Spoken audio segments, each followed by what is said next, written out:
At 9:58 on the morning of March 3rd, 1943, Paul Irving Gunn sat in the cockpit of a North American B-25 Mitchell bomber named Margaret, watching the horizon of the Bismarck Sea tilt violently to the left. He was flying at 200 miles per hour, but he wasn't high. He was barely 50 feet above the water, low enough to see the white caps and the salt sprays streaking across the windshield. Ahead of him, through the haze, sat a Japanese destroyer.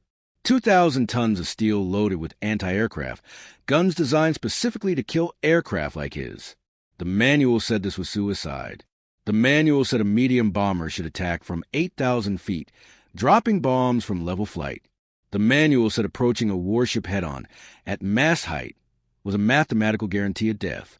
Gunn wasn't thinking about the manual. He was thinking about the trigger switch under his thumb. He wasn't looking through a bomb sight. Instead, he stared through a simple iron ring mounted on the nose. He waited as the destroyer grew larger. He could see sailors running across the deck. He could see the barrels of their 25mm cannons swinging toward him. The distance closed, 1,000 yards, 800 yards. Engineers back in California had insisted this moment would never happen. They had warned that if he pulled the trigger on the weapon system, he had bolted into the aircraft's nose. The recoil alone could shatter the glass cockpit, twist the aluminum frame, or even stall the engines. They had called his design a mechanic's fever dream. They had laughed at the junkyard springs he had scavenged to absorb the shock. Gunn tightened his grip on the yoke. He was not a test pilot. He was not an engineer. He was a 43-year-old father whose wife and 4 children were prisoners in Manila, held in the Santo Tomas internment camp after the Japanese invasion. He squeezed the trigger. The nose of the North American B-25 Mitchell didn't simply fire. It erupted. 8.50 caliber machine guns roared at once, throwing more than 100 rounds every second. The recoil slammed into the airframe like a collision. The bomber shuddered. Rivets screamed. The cockpit filled with the smell of cordite. But the glass didn't shatter. The springs held. Below, the Japanese destroyer didn't disappear instantly. Instead, it began to come apart under a storm of heavy machine gun fire that ripped across its deck like a chainsaw made of lead. To understand why a middle-aged major was flying a bomber like a fighter plane, you have to look at the scoreboard in 1942. The United States Army Air Forces had entered the Pacific War with a doctrine built around high-altitude bombing. Aircraft like the Boeing B-17 Flying Fortress were supposed to attack from 20,000 feet using the Norden bomb sight, a device advertised to the public as accurate enough to drop a bomb into a pickle barrel. It sounded impressive in newsreels. In the Pacific, it failed completely. The targets were not factories or rail yards. They were ships, Japanese destroyers, and transports racing across the ocean at 30 knots, zigzagging constantly. When a bomber dropped a bomb from 20,000 feet, the weapon took nearly 40 seconds to reach the water. In 40 seconds, a captain could turn his ship and watch the explosion land hundreds of meters away. The results were humiliating. Early in the war, high-altitude bombers had a hit rate of under 1% against moving ships. Crews were burning enormous quantities of fuel and ammunition to achieve almost nothing. Meanwhile, Japanese convoys were running what Allied soldiers nicknamed the Tokyo Express, rushing troops and supplies into New Guinea. Those reinforcements threatened the entire Allied position north of Australia. The commander of Allied air power in the region, George Kenney, understood the problem quickly. Precision bombing from high altitude wasn't the answer. What he needed was something closer to point-blank violence. Aircraft attacking ships so low and so fast that evasion became impossible. The problem was that he didn't have the right airplane.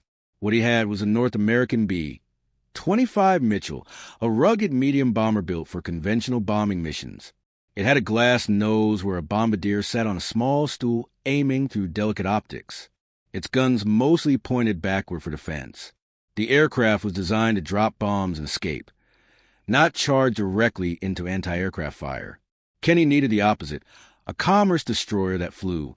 That is where Paul Irving Gunn entered the story. Pilots called him Pappy because at 43 he was ancient compared to the 20-year-olds flying combat missions. Gunn had decades of experience, first as a naval aviator, then as a civilian airline pilot in the Philippines. He knew aircraft, islands, and jungle airstrips better than almost anyone in the theater. But what drove him was not simply duty. It was rage.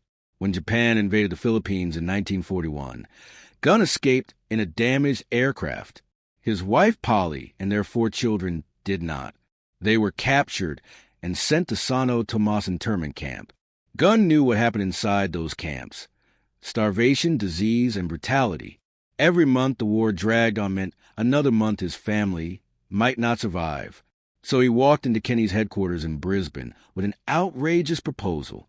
He wanted to remove the bombardier and the bomb sight from a North American B-25 Mitchell and replace the glass nose with a battery of forward-firing guns.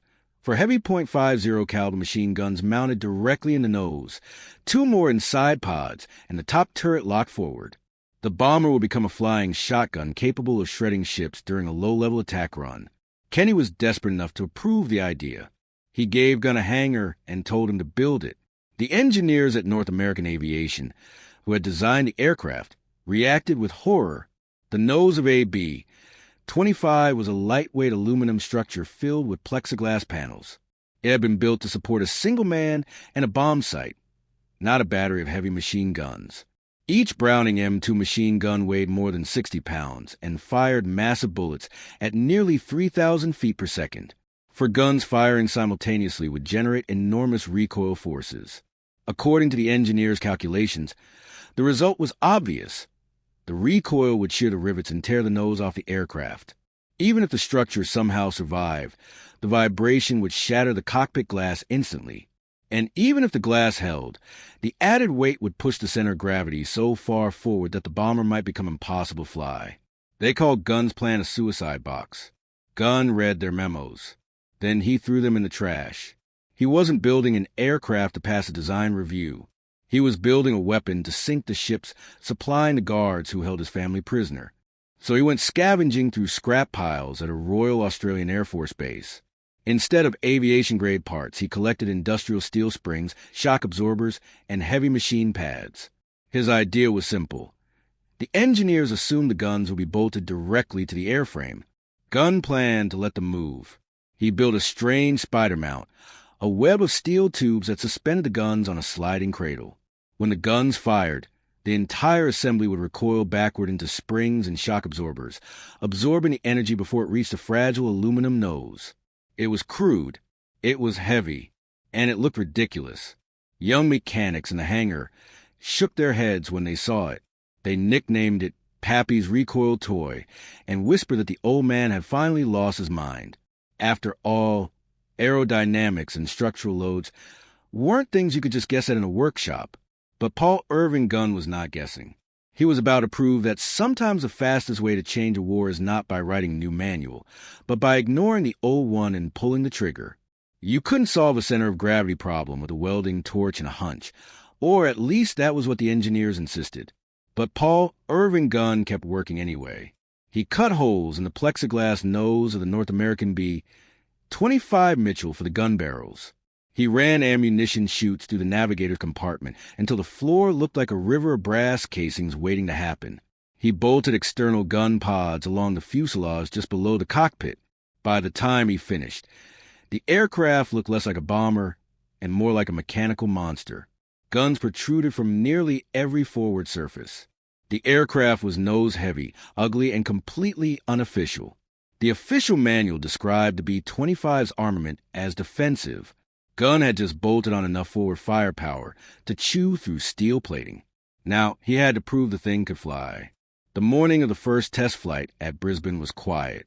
Mechanics stood along the edge of the airfield with folded arms, watching the strange aircraft taxi toward the runway.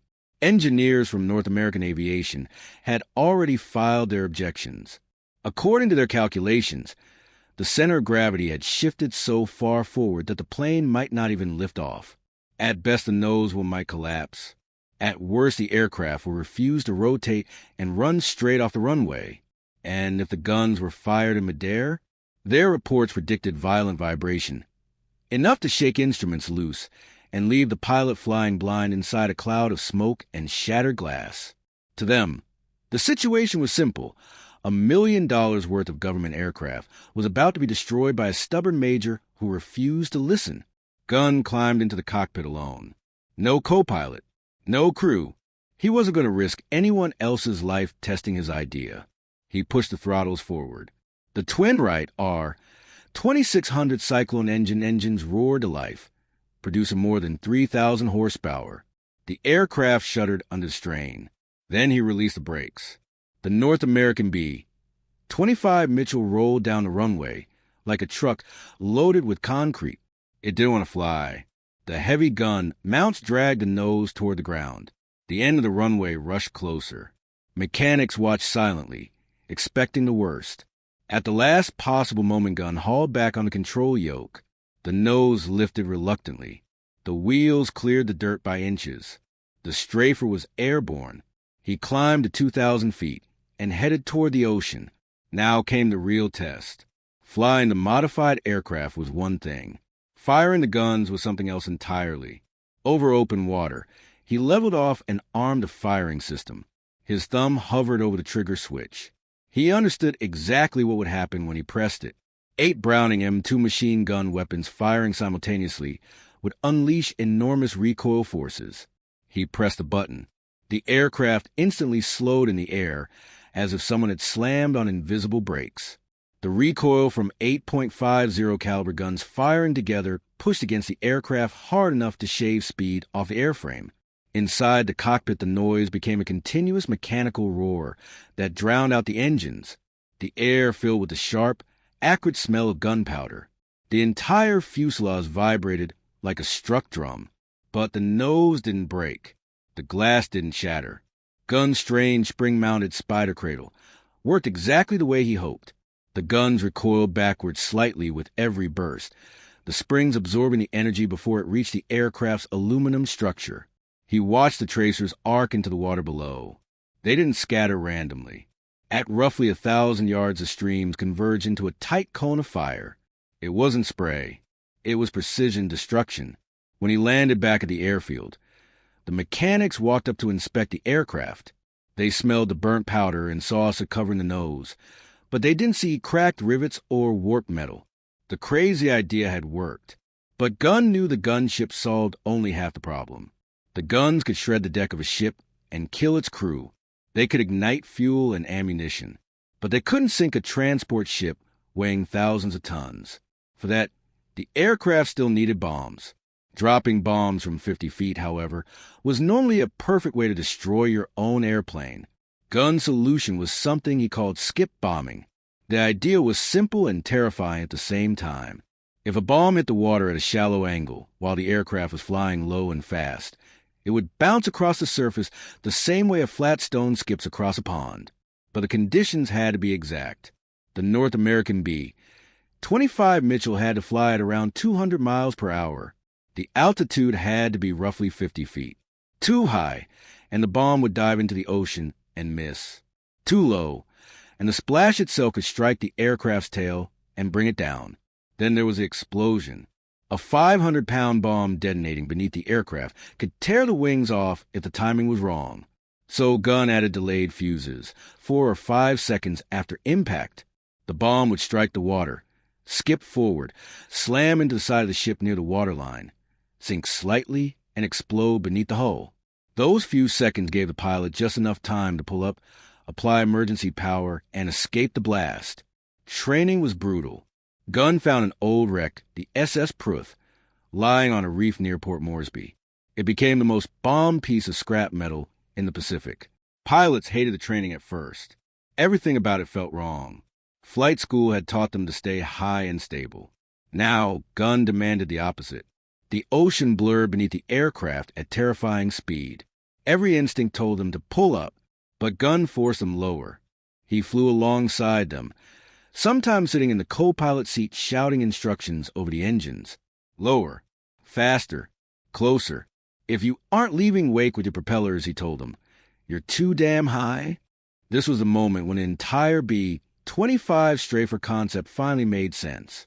Pilots realized why the forward guns were necessary. In a normal bombing run, a bomber approached slowly and became an easy target for shipboard anti-aircraft guns. But a North American B, 25 Mitchell packed with forward-firing Browning M2 machine gun weapons could do something different. It could charge directly at the ship. And while the bombers raced in at mast-height, the guns would hammer the deck, silencing anti-aircraft crews, shredding gun mounts, and clearing the path of the bomb that came skipping across the water a moment later. The ship's gunners had a clear shot at the incoming bomber. But after the modifications by Paul Pappy Gunn, the bomber could shoot back. As the pilot began his run nearly 2 miles out, he opened fire with the nose-mounted Browning M2 machine gun weapons. A storm of .50 caliber rounds tore across the deck of the ship. Anti-aircraft crews were cut down before they could aim. The bridge was hammered by armor-piercing fire. Officers ducked behind steel plating just to survive the first seconds of the attack. By the time the aircraft reached bomb release distance, the ship wasn't fighting back. It was being suppressed by a wall of lead. The North American B, 25 Mitchell, was no longer just a bomber. It had become a suppression platform that delivered the final blow with a bomb. When George Kenney saw the results of Gunn's training program, he immediately ordered every available North American B, 25 Mitchell, in the theater converted into this new Strafer configuration. There was no time to ship them back to the factories of North American aviation in the United States. The work had to happen where the war was being fought. So Gunn built a production line in the mud at Port Moresby. It was organized chaos. Mechanics worked day and night, ripping the glass noses off bombers, welding steel plates in their place, cutting holes for gun barrels, and installing the crude spring-mounted gun systems Gunn had designed. Parts were scavenged from wrecked aircraft. Scrap metal came from supply dumps and abandoned vehicles.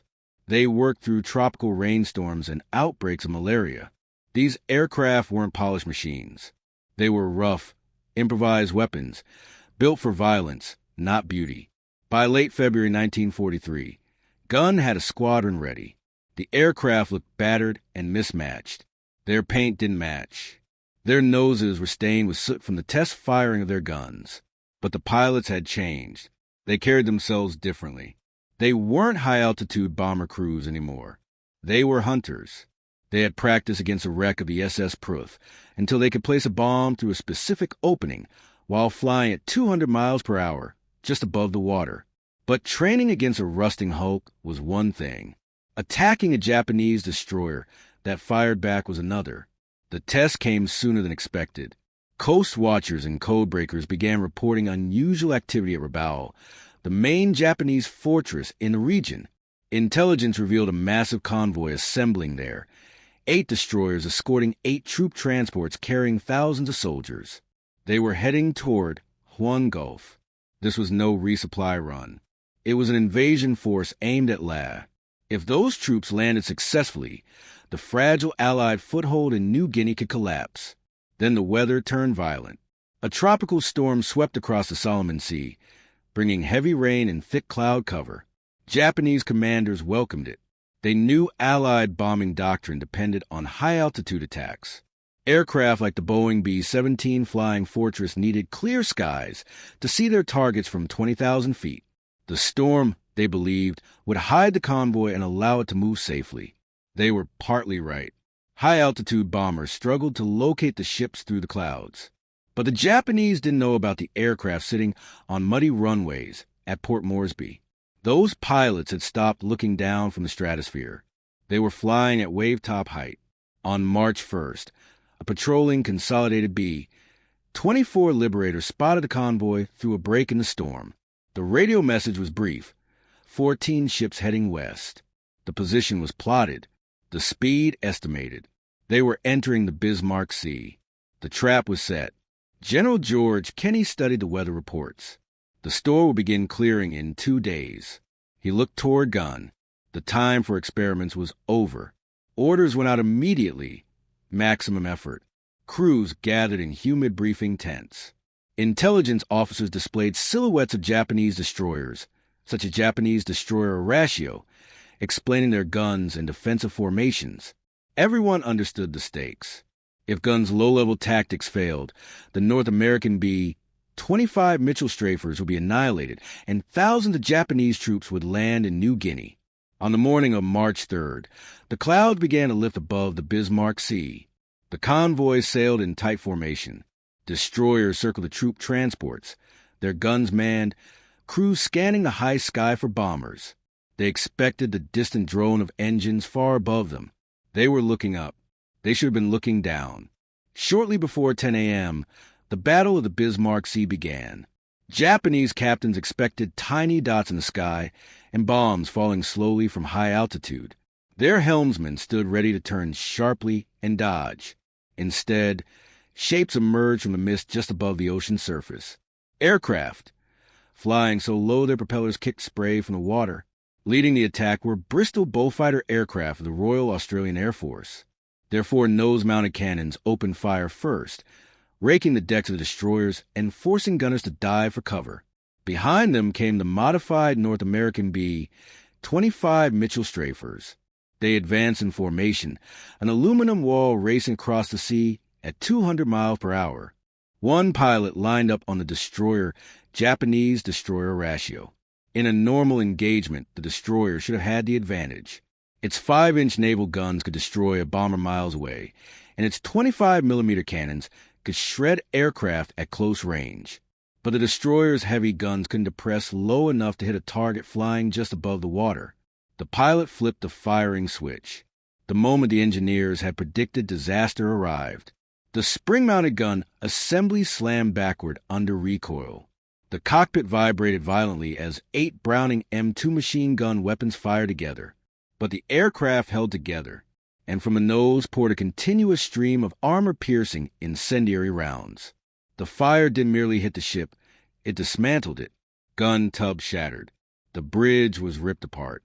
Deck crews fell where they stood. For several seconds the pilot held the trigger down, walking the fire across the destroyer from bow to stern. Then came the bomb. At just a few hundred yards, he released a 500-pound explosive. Instead of plunging into the sea, the bomb struck the water at a shallow angle and skipped forward, just as Gunn had taught them. It bounced across the surface and slammed into the destroyer's hull at the waterline. Seconds later, it detonated beneath the ship. The blast ripped open the side of Japanese destroyer Ratio and flooded the engine spaces. The shock lifted the massive warship partially out of the water before it began to break apart. And the same thing was happening across the convoy. The Japanese formation collapsed into chaos. The troop transports, slow ships packed with thousands of soldiers, suddenly found themselves under attack by aircraft flying so low that escape was impossible. The sky above the Bismarck Sea had turned into a killing ground. They had relied on the destroyers for protection, but the destroyers were already burning. The pilots trained by Paul Pappy Gunn turned their North American B-25 Mitchell Strafers toward the troop transports like wolves closing on a flock of sheep. They lined up for attack runs. Against these softer targets, they often didn't even need bombs. The forward batteries of Browning M2 machine gun weapons were enough. The heavy .50 caliber rounds tore through the unarmored hulls of the transport ships. Fuel drums stacked on deck erupted into flames. Ammunition crates detonated in violent secondary explosions. One pilot, Major Ed Larner, flew so low during attack that he had to pull up to avoid striking the mast of a transport ship. As the aircraft roared overhead, his tail gunner continued firing backward, raking the deck with machine gun fire. The ship below was the Kayakusamaru, loaded with aviation fuel. When skip bombs struck it moments later, the ship didn't simply sink. It detonated. A massive fireball climbed nearly 1,000 feet into the sky. The North American B-25 Mitchell flying behind Larner had no time to turn away and flew straight through the expanding column of flame. The heat blistered the paint on its wings, but the aircraft emerged on the other side still flying. The new commerce destroyer, Concept, was working with terrifying effectiveness. The skip bombing technique was proving lethally precise. High-altitude bombing earlier in the war had considered a 10% hit rate impressive. At mast-height, the North American B-25 Mitchell crews were hitting nearly half their targets. They weren't dropping bombs near ships. They were planting them directly into engine rooms. Japanese captains tried to maneuver, turning hard to evade the attacks. But a ship moving at 30 knots cannot outrun an airplane traveling more than 200 miles per hour. The bomber simply circled and attacked again once the ship committed to a turn. By noon, the Bismarck Sea had become a graveyard. The Japanese destroyer Tokitsuke's drifted helplessly, sinking. The Japanese destroyer Asashio burned from bow to stern. All 8 transports were either sinking or already gone beneath the water. Oil spread across the sea. Debris floated everywhere. Thousands of survivors struggled in the water. The bombers eventually ran out of bombs, but they did not leave. Instead, the Strafers returned again and again, making low passes over crippled ships. The recoil spring gun systems continued firing as they hammered wreckage and lifeboats. It was brutal warfare, industrial killing without mercy. But the crews remembered the reports from the Bataan Death March. They remembered the executions of Allied prisoners. And many of them knew that Gunn's own family was still imprisoned in Santo Tomas internment camp. So they kept firing until the gun barrels glowed red and the ammunition belts ran dry. Back at the airfields near Port Moresby, ground crews waited nervously. Eventually, they heard the distant drone of returning engines. One by one, the aircraft came back into view. They counted them. Almost all of them were returning. Some aircraft had bullet holes in their wings.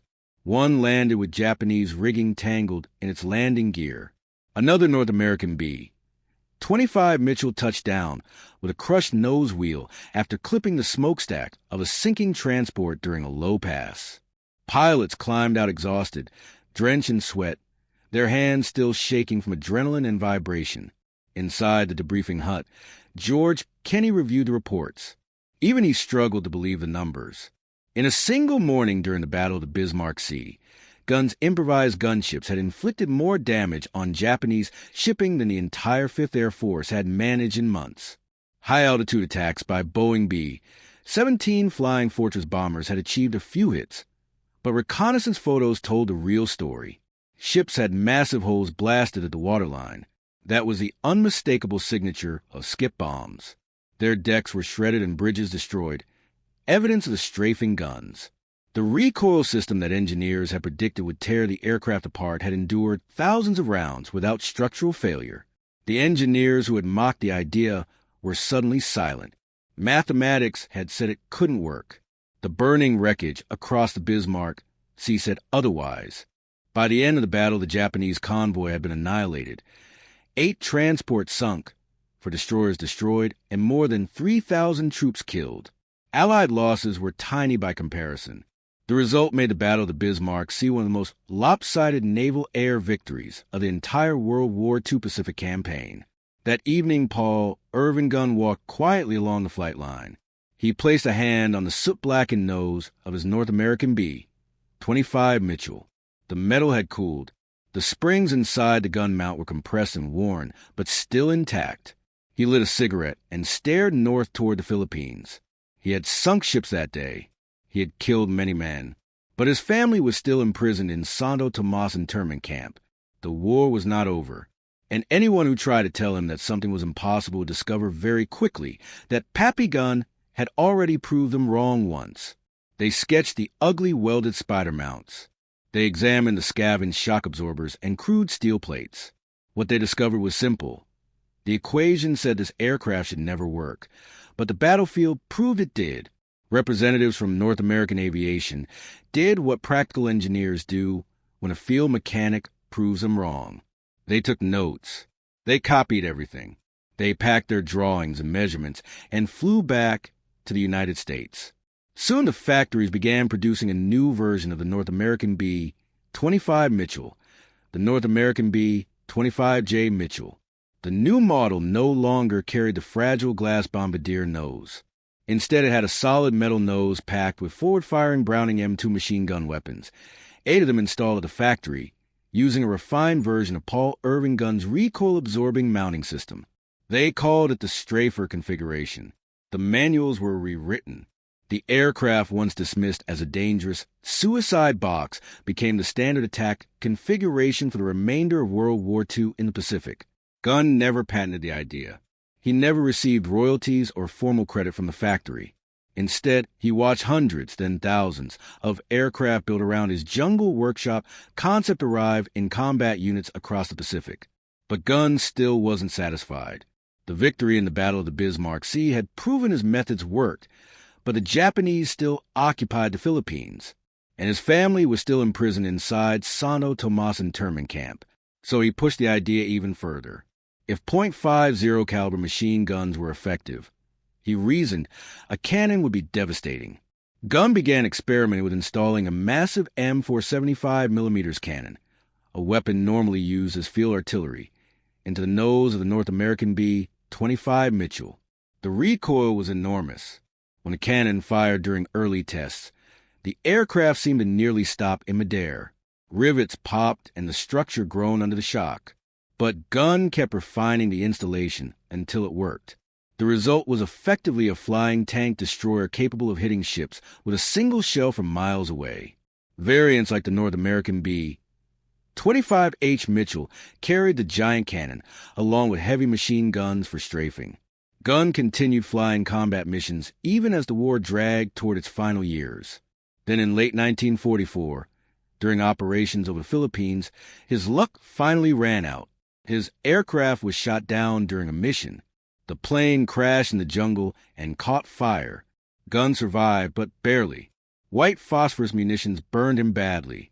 His arm was mangled. One finger was lost. Flight surgeons declared him permanently grounded. At 45 years old and severely injured, his war should have been over. But Gunn ignored the doctors just as he had ignored the engineers years earlier. He found ways back into the air. Flying supply missions, reconnaissance flights, anything that allowed him to keep flying while waiting for the liberation of the Philippines. When Douglas MacArthur returned to the islands during the Philippines Campaign 1944 to 1945, Gunn was among the aviators flying overhead. He was counting the distance to Manila. On February 3, 1945, American troops from the 1st Cavalry Division stormed through the gates of Santo Tomas internment camp. Inside, they found more than 3,700 civilians barely alive, starving prisoners who had endured 3 years of captivity. Among them were Gunn's wife Polly and their 4 children. They had survived. When Gunn finally reunited with them, the war statistics meant nothing. Not the ships sunk, not the medals, not the tactical innovations that would change aerial warfare. The only victory that mattered was that his family was alive. After the war, the newly formed United States Air Force offered him promotions and senior positions. He could have worked at the Pentagon, teaching engineers and shaping future aircraft design. He declined. Gunn preferred the life he knew before the war. He stayed in the Philippines, flying cargo and passengers over the islands, helping build early commercial aviation in the region. But men who spend their lives around airplanes rarely escape them forever. On January 16, 1957, Paul Irving Gunn was flying a Beechcraft Bonanza through stormy weather near Manila. He had survived combat, crashes, burns, and years of war, but he could not survive the storm. The aircraft went down, killing him instantly. He was 57 years old. His legacy, however, never disappeared.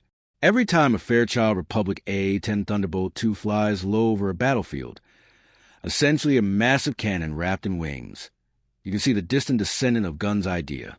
Every time in Lockheed AC-130 gunship circles a target delivering precise, overwhelming firepower, it echoes the concept born in a muddy workshop in Port Moresby.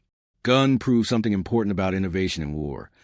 The fastest mind, not the largest committee, often wins. Manuals describe how things are supposed to work. Reality belongs to the people willing to test those assumptions. Histories of the Pacific War often focus on leaders like Chester W., Nimitz or Douglas MacArthur, and the grand strategies they commanded.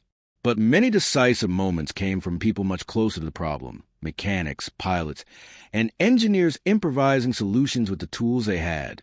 Paul Irving Gunn took a bomber designed for defense and turned it into one of the most destructive attack aircraft of the Pacific War. He did it while experts said the physics made it impossible. He did it with scrap metal, springs, and stubborn determination. And he did it for a reason far simpler than strategy or glory.